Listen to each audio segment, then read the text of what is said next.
going to switch to our keynote speaker for today, who is both a colleague and hopefully a friend, Francis McGlone, coming to us from Liverpool today. And he's going to hopefully finish my sentence from earlier today.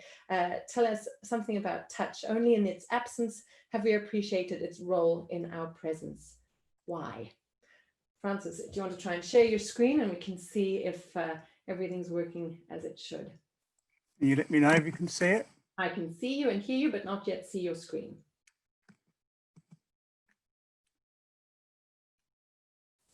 There we go. Over to you. Okay, well, thank you so much for the invitation, Merle, and this conference is extraordinary. What I'd like to sort of convince people, as a neuroscientist, I'm just very interested in mechanisms. And how often have we heard over the last few months that people are recognizing that something's missing in their lives and the hug keeps popping up.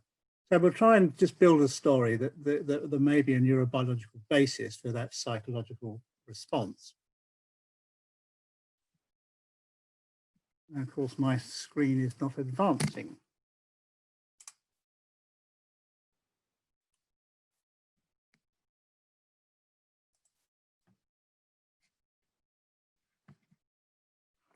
If we look at the disciplines associated with touch, this is a slide from Glazes and Spencer book a while ago, we can see actually that it's quite diverse, the number of groups and places where touch is being researched. But as a neuroscientist, I'm going to leave you with what I'm going to try and convince you is that a particular nerve fiber is the glue that holds ourselves and us together. I'm going to show you a clip that shows some very moving insights into what happens if someone is denied touch, kept as a prisoner by a Marxist-Leninist cult. And just listen to what she's saying.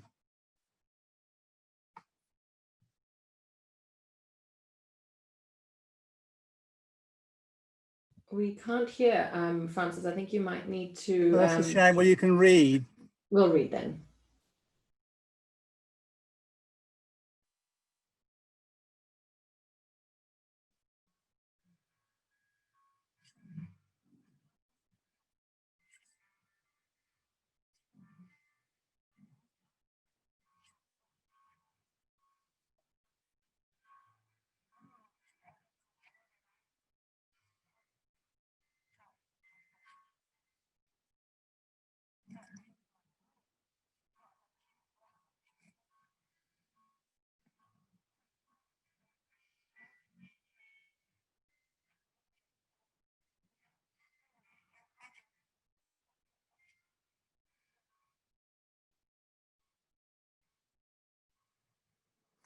Okay, so that's an insight into something that young lady or young girl really remembered was absent from her life. So I'm going to build a bit of a narrative here, moving across various animal species, to try and convince you that this touch runs as some kind of mechanism throughout all of these species.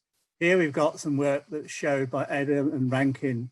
If you grow C. elegans from an egg in a colony, that little worm will grow to its normal length in a period of 3 or 4 days. However, if you grow that C. elegans in isolation from an egg, its growth is stunted and its behavior is affected. Of course, the one thing it's not getting there is the touch that would be happening when that worm is growing in a colony. So what's the mechanism? This is an interesting one with gregarious locusts. The solitarious locust actively avoids contact with other locusts, but the gregarious locusts live in swarms. Now, what promotes that change from solitary to gregarious is serotonin and touch. But what's the mechanism? Here's an interesting one that started this field of epigenetics, or was critical, looking at the developmental consequences of early life experiences between a high licking and a low licking grooming mother. So if you had an optimum nurturing life or one where you were neglected, what this study showed is there are significant impacts on the adult behavior in these animals, in that those that did not have a high licking grooming start in life ended up as adults being anxious in their adult lives. The nurturing behavior during the first week of life shapes the pup's epigenome. And again, what's the mechanism? So this is a classic study from Caverna et al. That looked at a population of grooming monkeys. And here this study basically manipulated the number of opiate receptors by using naltrexone or low doses of opiates. And what this study found was that those animals that had the opiate blocker increased their grooming. So again, we see some relationship here between touch and some aspects of well-being. In a recent human study that's shown a similar binding of opiates in the ventral striatum, a reward processing area. Now, everyone will have heard about this one or know about this one. This is Harlow's monkeys. Harlow demonstrated famously that if you remove an infant monkey from its mother at birth and give it the opportunity or the option of either feeding from a wire surrogate, where basically the reward is that animal needs food, or a cloth-covered surrogate, which clearly had nothing really to add to it, that the infant would spend virtually all of its time clinging to that cloth-covered surrogate. And again, Harlow knew nothing about the sort of the argument that we're building here, but what is the mechanism? Maternal touch, again, getting back to humans now, is a powerful suppressor of the HPA axis. You can see these various consequences of maternal touch on an infant's well-being and development. And there's a whole range of benefits there that we can see that are measurable, quantifiable, purely by touch between the infant and the mother. Again, what is the mechanism? This one here, another example that shows that in socially isolated mice, you get a completely different effect on myelinization of nerve fibers, specifically in the prefrontal cortex. So executive control, all those other high order cognitive functions are modulated dependent upon the amount of social interaction that these animals have. But what's the mechanism? So mother's touch and prenatal stress. So stress in pregnancy can have an affect an infant's life by reducing the activity of genes. And this is picking up on the animal study we saw earlier with Michael Meany and the rat pups. We have a replication of that similar kind of evidence by infants that are significantly touched by their parents and ones that are not. So mothers who stroke their baby in the first few weeks of life after birth change the effect that that stress has on that baby's development. And these are measurable, quantifiable effects, particularly looking at glucocorticoid receptor function in the brain. What's the mechanism? This is another paper by our famous host, Merle, showing that stroking babies with a particular velocity of touch has a significant impact on relaxing them in terms of the measures that Merle took in this study. What's the mechanism? So another example here, neonatal handling reduces stress-induced enhancement of chronic mechanical hyperalgesia. Here we see that that early life touch is actually modulating subsequent responses to painful stimuli. And again, we can ask the question, what's going on? Where's this mechanism? This study is under review. It's a study I've just completed in Valparaiso in Chile. And here we took three groups of rats, and basically one group was stroked at a particular velocity for 15 minutes every day for 5 days. Another group was stroked at 30 centimeters per second for 5 days, and one group was left alone. And what we're looking here now is just a cortisol response to a stressful situation. And you can see that those rats that had that stroking at 5 centimeters per second had a more or less normal response to a non-stressed animal when they were stressed. So there's something happened here where that touch stimulus was basically enabling those animals to withstand stress in a quantifiable, measurable way. And also when we look at their anxiety behavior, these same rats, those that had this gentle stroking every day were spent far more time in an elevated maze. So they're far more confident exploring in open fields than those who didn't get that. In fact, they were as good as the non-stressed rats. Again, the mechanism. Finally, we're looking here now at the effect of gentle touch on a physiological measure, respiratory sinus arrhythmia. And we can see here that those infants that had this gentle touch, there was a significant increase in respiratory sinus arrhythmia compared to baseline. During that touch, very interestingly, even after that touch had stopped, this measure of parasympathetic activity was increasing. That baby is inured against stress purely by touch. And again, we're building this mystery again. What's the mechanism? Well, there's something about gentle touch. C. elegans growth is stunted. I didn't show you this, but you can look at ants basically stroking each other to sort of ward off an aggressor. Solitarius grasshoppers we've discussed, the female cockroach, I didn't discuss that one, Harlow's monkeys, the rat pups from a low-licking grooming mother. Tactile neglect in human infants has a negative effect on glucocorticoid receptor function. And even loneliness, the odds rate of an early death from loneliness is 48%. And what a lot of the loneliness researchers are not looking at is that what don't lonely people get? They don't get a lot of touch. So the common thread here is gentle touch. Let's now look at what that mechanism is likely to be. Now that first of all requires an understanding that this sense of touch is in fact two senses. We have a fast sense that everybody is really aware about. If you talk about touch, that's the touch that most people would experience as being touch. Now that's coded by myelinated nerves. Myelinated nerves obviously transmit information to the brain very quickly. And clearly there's a necessity. If someone touches you or you're handling an object, you don't want any delay in that tactile information getting into the brain. However, we now know that touch has a second channel, an emotional function, and this is propagated or mediated by a population of unmyelinated C fibers that code for the emotional properties of the stimulus. And these C fibers have traditionally been classified as nociceptors or proreceptors. But now, relatively recently, in the 1980s, 1990s, the discovery of a C fiber in human skin that basically responded to gentle touch.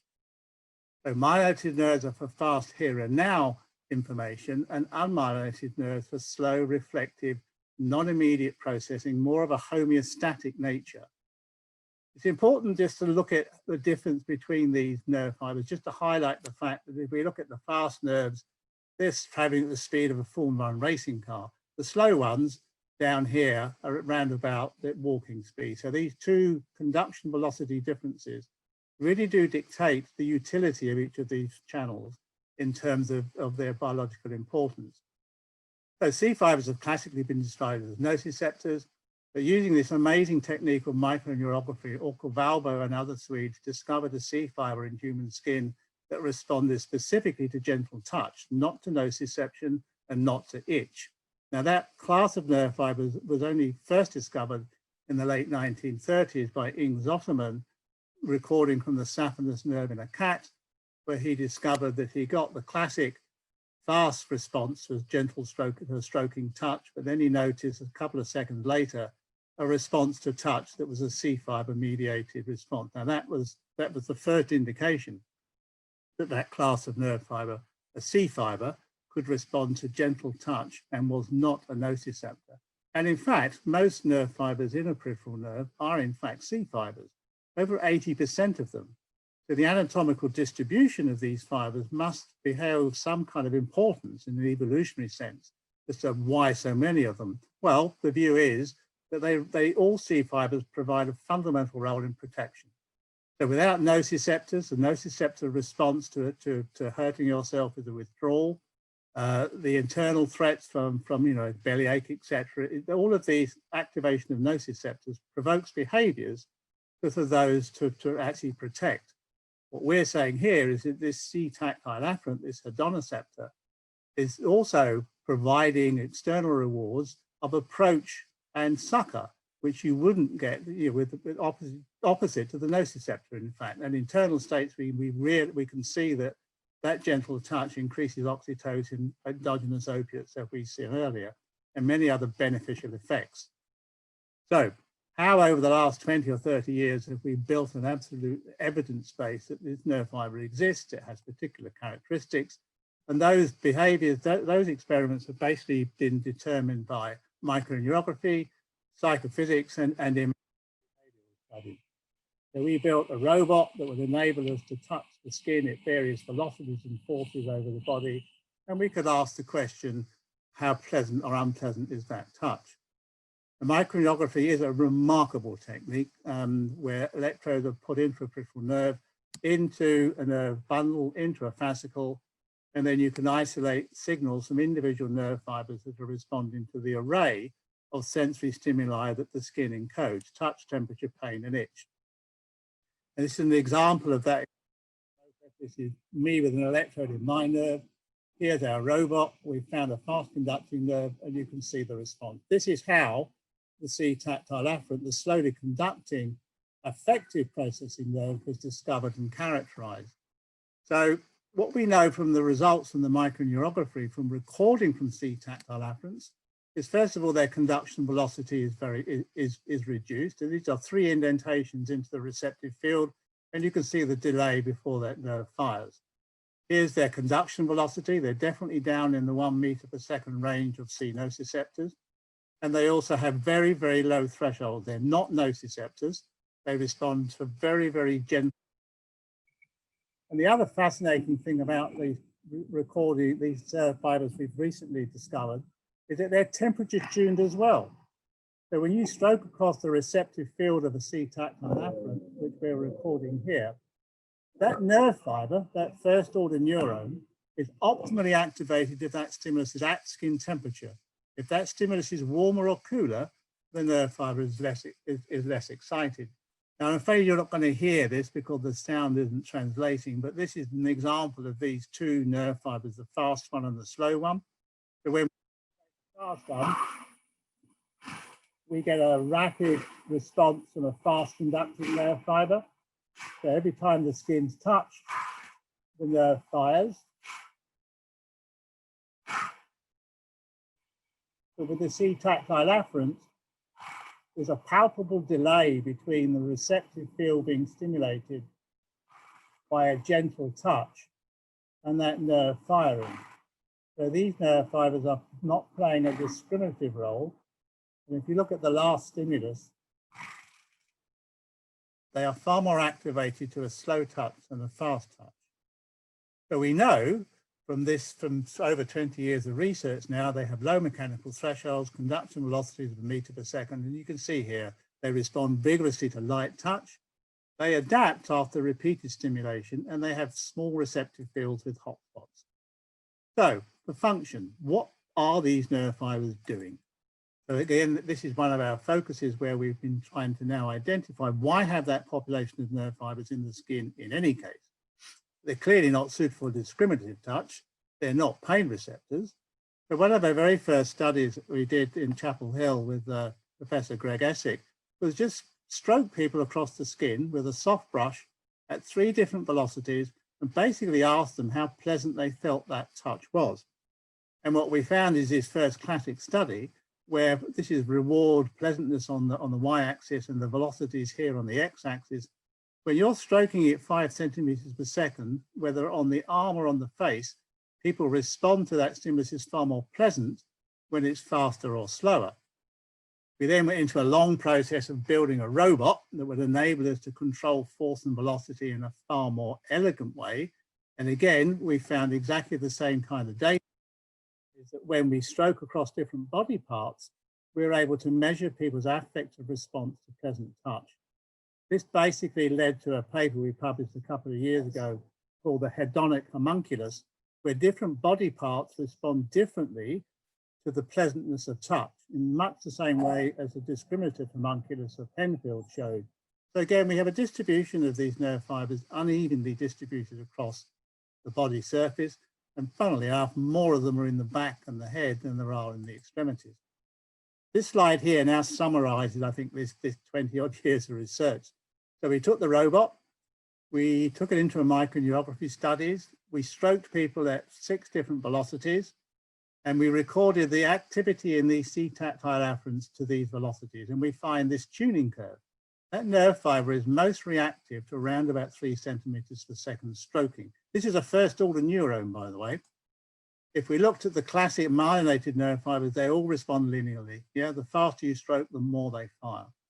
We then took this study into a psychophysical approach where we asked people to rate how pleasant or unpleasant the stimulus was. And here again, we get this amazing inverted U. So this is the psychophysics, this is the neurophysiology. So the person's response to touch and the nerve fiber's response to touch. is almost one-on-one. And this was the basis of what we consider now our social touch hypothesis. These 3 papers summarize that journey so far. And a neurone paper in 2014 of those of you who are into networks show these 2 pathways, the fast one that we know a fair amount about, and the slow one that we're only really beginning to unravel where these nerve fibers go when they get into the spinal cord and then up in the brain. And that took us on to another sort of way of looking at what C-tactiles actually do by expanding on our social touch hypothesis, by building a link between the neuroscience and the social psychology that brought in cognitive approaches to looking at how we can first ascertain just how we can measure and test these nerve fibers' response properties. And this slide basically gives an indication of the various approaches. So we had psychophysical approaches, another psychophysical stroking, people watch people being stroked, psychophysiology, measuring facial EMG, behavior, imaging, and interesting, some studies we did with acute tryptophan repletion, because we feel that serotonin is in some way involved in the coding, processing of affective touch in the brain. One of the key stages that enabled us to sort of anchor the fact that this C-tactile afferent is in existence were 2 rare patients, one in America and one in the United Kingdom, who've lost all their fast nerves. They have no fast touch nerves at all. So all these patients have left innervating their skin are C fibers. And when we take these patients and we put them into a brain scanner, or we give them a psychophysical test first. So if we stroke across the glabrous skin of the palm of the hand, remember they have no fast myelinated nerve fibers. They are hopeless. They are completely unable to detect whether they've been touched or not. However, when we touch across hairy skin with this brush, although they're not consciously aware of anything happening, they will report a weak but clearly pleasant sensation. Now this maps onto an understanding of the anatomical distribution of these nerve fibers. We have never found them in the glabrous skin of the hand. We have only found them in the hairy skin of the body. Our view is that this skin is all about exploring the outside world. Hairy skin, the rest of your body, is about me. That's about you. And when we look at our patients that have lost all their myelinated nerve fibers, basically what we see is that they have no somatosensory cortex activation at all, as we would predict, but we see activation in the dorsal posterior insular cortex, part of the limbic structure, which is processing affective states. So I think I just want to sort of hopefully made a sort of a clear enough case here that this responses that we're seeing now post-COVID or during COVID for people asking or recognizing that touch is something is missing in their lives. Well, our argument, what we've built here, is that what's missing in their life is the stimulation of the C-tactile afferent and its fundamental ability to regulate affective state. And it always makes me chuckle a bit about, you know, the era I grew up in, the 50s and 60s, and behaviorism, where J.B. Watson would basically state that in order to advise parents to maintain a physical boundary between themselves and their children, and they should never hug and kiss them, shake hands with them in the morning, and that will make them sort of, well, they won't turn into mawkish adults.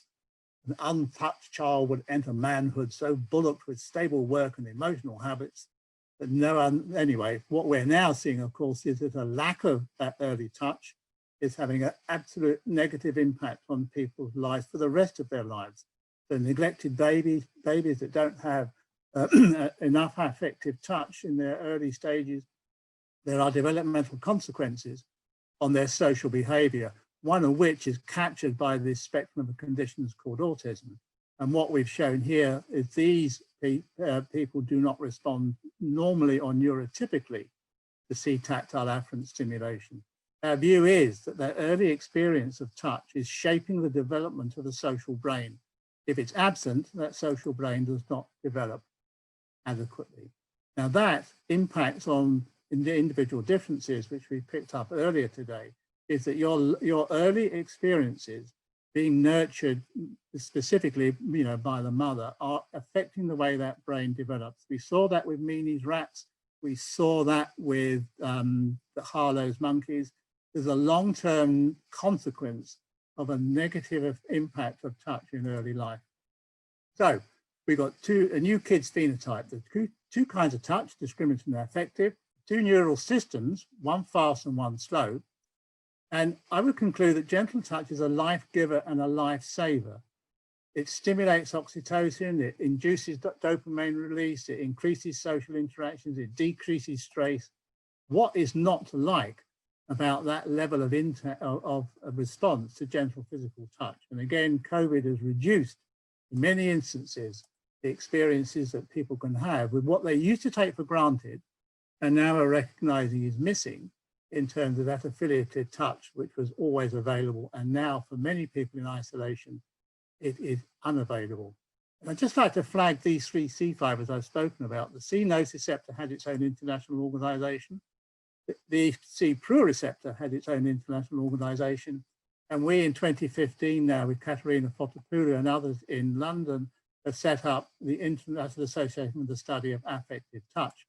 And we have the first book that's actually outlined all of the work that I've been discussing today, but there's more coming out on a daily basis. So touch, the only absence that we recognize its presence. Well, hopefully you now know why. It's a nerve fiber. I'm putting an awful lot of responsibility on this nerve fiber, but I do believe that it's playing an absolutely critical role in the way our social brains develop and our social lives. And these little animals here are showing you just how rewarding it is to have that gentle touch. So I would happily take any questions, and thank you, Merle, again for a phenomenal conference. Well, thank you, Francis, for bringing our day to a close on what I think is, well, everybody loves seeing cats videos. I think they're cats, porcupines, dogs. People are going to go home or go upstairs and make tea, in my case, smiling, vicarious touch through pets. We have got some questions on the board, which I'm going to just read out to you. We have first from Joseph Hefner saying, who was one of our speakers earlier today, saying, another great presentation on the value of touch. Has any study contrasted the value associated with touch from a non-social stimulus to social approval?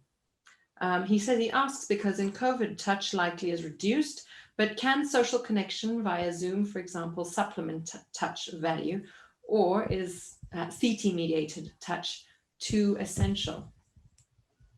Well, our hedonic homunculus paper, people basically was run on Qualtrics and Prolific, so people looked at videos of people being touched at different velocities, and they were all very able to rate how pleasant that touch was when they saw somebody being stroked at 5 centimeters, 3 centimeters per second. So the vicarious stuff seems to work.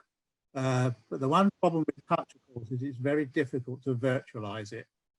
You need some mechanical contact. And in fact, self-soothing behavior, people just stroking themselves, will activate these nerve fibers. Because if you remember, there's no CTs in the stroking tool, but there are in the body part being touched. So maybe if I can hop in, I do think that, so there is some data to suggest that there are alternative pathways to activate these, at least these reward pathways. Obviously, Francis's talk has tried to highlight the incredibly important role, both during development, but I think he's trying to suggest throughout our lifespan of having these CT fibers stimulated. Maybe that's really the point, Francis, is that it's so essential to set us up right in those early years. But maybe later on, as some of the data from Martina has put forward, for example, that through multisensory associations, there are detours, as it were. Yes, I mean, I mustn't forget that, human primates are very good at learning and adapting. Whether there's a fundamental requirement across the lifespan. But the trouble is that people will, when something's missing in a reward system, they quite often find a replacement. They don't know what that replacement is for, but it can be overeating. It can be finding a replication of something that's missing because they're not getting that constant positive touch. And it could lead them into sort of finding a replacement reward, if you like, that we, I think, have some evidence for, Merle. Absolutely, absolutely. Then we have another question in the chat from Lorenzo Stafford. He says, interesting talk.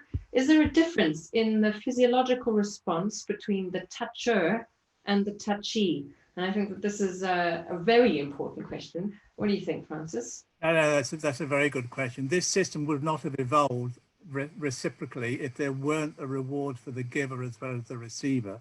So what limited understanding I have is that the giver is also will have elevated endogenous opiate levels. But if you look at the sort of primate grooming behavior, you can't get to your back. There's more C-tactile afferents in the back. That promotes the behavior where you want someone else to groom your back. So you need to enter into a reciprocal relationship where whoever the groomee is, they're going to want something for it. But in a sense, you can see this nerve fiber promoting the beginnings of reciprocity and social interactions, really based on the fact that this nerve fiber promotes behavior that is associated with reward. So as far as we know, the giver does get some benefit from providing that touch. I think what's really interesting here is, first of all, what the point you make, which is touch is not a one-shot interaction. We need to, first of all, engage in that interaction, potentially through touch, potentially by saying, "Oi, come and give me a back rub," and then maintaining that interaction over time, both in the short term and in the long term. Obviously, the more you cuddle and pet, the more likely you will do so in the future. So I think that's absolutely right. Obviously, to sort of go back to Lorenzo's question, unfortunately, it's uncharted territory. The focus has primarily been on the person being touched in terms of the responses that we observe, but it's a gap that I think is now been put into the forefront of many people's minds. And so I would say watch this space, because clearly, as Francis says, it's very likely that there will be very clear signals and that we can measure in both the toucher and the touchee. He then goes on to say, along with Domna, about with relation to the lovely videos we're still seeing, which is that it raises the question of the benefits of stroking pets, who we stroke them for the soothing and calming effects of touch. Maybe we do it to make them happy, and you never know. But it is interesting that when we feel isolated, and this is something Domna has said, that when we feel isolated, we give, not only expect to get. Yeah, no, absolutely. I mean, we're learning a lot during COVID. I think, again, as you pointed out earlier, Mel, there are good sides to this as well as bad sides.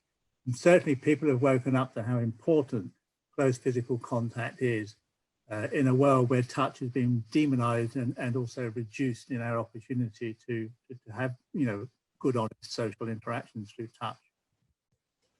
And there is some data from Annette Schirmer and others on interactions with pets. So I would perhaps refer both you, Domna, and Lorenzo to that data. In fact, there should be a paper coming out, if not already out, comparing across touch between humans and their pets. So yeah, absolutely. There's clear benefits to being touched and touching somebody else, and that somebody else may as well be a pet. But what we heard from Katarina's group yesterday is that at least in their sample, and at least today, so things may change, it doesn't seem like vicarious touch works with robots. And I assume you'll have something to say about that. Well, again, I think the arrogance of humans thinking a robot can replace this highly evolved system, it always tickles me. And then I think, I was invited to California a couple of years ago for a robotic touch meeting, trying to simulate, whether a robot can replicate the properties of affective touch. And I think the jury's out. Clearly you can see somebody being touched and you can engage some kind of internal reward from that. But, can we really undo 30 million years of evolution and think that a human can be replaced by a robot for something so fundamental? I mean, I don't know. I mean, I think we have yet to see where this is going to take us, Mel. I think the agnostic perspective is generally the wisest. But maybe I can press you again on that matter of how adaptive we really are in the face of this current pandemic, and something I mentioned in my talk, and which you and I have spoken about previously, which is, what kind of normal will we return to when we finally pass this moment in time? You've said before that even before COVID, we've lived in a touchless society. What's the new normal going to look like? I have this view that, that 5 minutes of fame, you get something in the media for 3 or 4 days. As soon as it goes away, everyone forgets it. I wonder the legacy of this, whether it is going to persevere in people's zeitgeist or mindset for years after, or whether we will just, float back to another adaptive sort of lifestyle, which is whatever post-COVID is going to be. I find it difficult to predict human behaviour. You've only got to look at our voting preferences around the world at the moment to see how humans do things that you wouldn't necessarily predict were in their best interest, from my perspective. The other important point, Merle, is that we're all different. So some people quite happily will avoid touch and in fact did not like it. And others are screaming out for it. So I think we need to, as you pointed out earlier in this meeting, individual differences are also prominent in the way that people will respond post-COVID. And again, we saw that with the consequences of early developmental neglect. Changes that brain's response to stress forever. Again, we have these different phenotypes that are obviously going to be responding to whatever COVID has done to them in a very different way. So we have to recognize the individual differences when we try to make an understanding of where things will go in the future. And only because it's another topic you and I have discussed. What do you think about these little babies who are being born into hospitals where they can't even be touched by the medical staff? If this is such a key input during development, what's going to happen to these little ones born during COVID? Medicine is all about risk assessment. I think if you look at the risk for a baby not being immediately cuddled and touched by his mother compared to what the other risk would be, my view would be that that baby should be with its mother the second it's born. Those early minutes, hours and days of that infant's life mediated through touch are critical to the way that brain is developing. Now, if the medical professionals think that the risk of that is worth suffering for the risk of, potential COVID, then I think they're not. See, the evidence isn't there in most medical research. They don't know this nerve fibre exists, many of them. They don't know the consequences of how fundamentally important C-tactile stimulation is. Therefore, they have to make their risk assessments based on what they do know. Once they are aware that the data we've shown and we're developing here is that information is so critical, which is why a lot of my research now is looking at the consequences of preterm infants, who by and large do not get that kind of touch because they're not in the womb anymore. And there's a definite consequence of that on their cognitive and behavioural development. So no, I think we need to get the message out there that this nerve fibre is playing a fundamental role from in utero throughout our lives. Well, that's a wonderful way, a wonderful positive and constructive message to end on. So thank you, Francis, for your talk, for your views and your answers. To everybody who's been watching and chatting on the YouTube live chat, for everybody who's shared their data and their opinions today in the form of talks and posters.